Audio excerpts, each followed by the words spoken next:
যে বাংলাদেশে অন্যতম দীর্ঘতম সমুদ্র সৈকত কক্সবাজার রয়েছে। কক্সবাজারে নিশ্চয়ই আপনি বাইরের দেশগুলোতে যেমন ঘুরছেন, আমি যদি ভুল না করি আজকে এখানে টকশো শেষেই আপনি দেশের বাইরে আবারও চলে আমি যাচ্ছেন, মালদ্বীপে যাচ্ছি। মালদ্বীপে যাচ্ছেন। তো কক্সবাজার, মালদ্বীপ পার্থক্য কিরকম করবেন?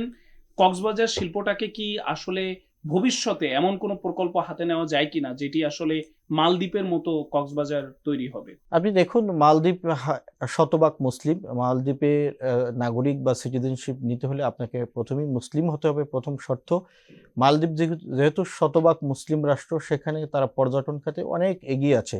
আপনি জেনে থাকবেন অথবা, যে সিঙ্গাপুর এবং মালদ্বীপ, সিঙ্গাপুরের চেয়ে কিন্তু মালদ্বীপের হোটেল ভাড়া বা রিসোর্ট ভাড়া অনেকটা পরিমাণে বেশি। আপনি যদি মালদ্বীপের সাথে কক্সবাজারের তুলনা করতে চান, 120 কিলোমিটার, আমি যদি ভুল না করে থাকি, এত বড় দীর্ঘ সমুদ্র সৈকত পৃথিবীর অন্য কোথাও খুঁজে পাওয়া যাবে না। তো এটার জন্য আমাদের এখানে অপরিষ্কার অপরিচ্ছন্নতার কিছু ব্যাপার আছে, যেটা মালদ্বীপে আপনি লক্ষ্য করবেন না। এবং পর্যটন কিছু ফ্যাসিলিটি দিতে হবে। আপনি দেখবেন মালয়েশিয়াতেও বিদেশি পর্যটকদের জন্য কিছু বিদেশি পর্যটকরা কি চায়, তাদের জন্য একটা ফ্যাসিলিটি থাকে। গ্যাংটিং হাইল্যান্ড নামে একটা জায়গা আছে, আপনি যা চান সেখানে সেটা পাবেন।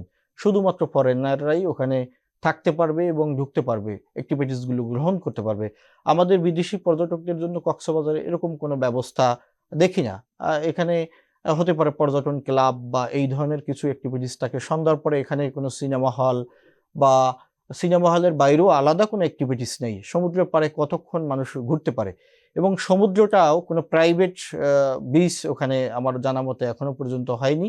যারা একটু হাই প্রোফাইলের আছে তারা ওখানে ভিজিট করতে, তাদের সিকিউরিটির সমস্যা আছে। এবং কক্সবাজারে যারা হোটেল মোটেল রিসোর্ট সংশ্লিষ্ট যারা আছে, তাদের প্রশিক্ষণের অভাব রয়েছে। আমাদেরকে আরো বিনয়ী হতে হবে, সদাচরণ করতে হবে, অসৎ জায়গা থেকে, অসৎ কর্ম থেকে বেরিয়ে আসতে হবে। এজন্য যারা হোটেল সংশ্লিষ্ট আছে বা পর্যটন সংশ্লিষ্ট আছে, অন্তত বছরে একটি বার হলেও 7 দিন বা 3 দিনের একটা সেমিনার করা উচিত। তাদের প্রশিক্ষণের মাধ্যমে আরো দক্ষ গড়ে তুলতে পারলে আমি বিশ্বাস করি পর্যটনরা বিনয়মুখী আচরণ দেখলে এখানের প্রতি আকৃষ্ট হবে।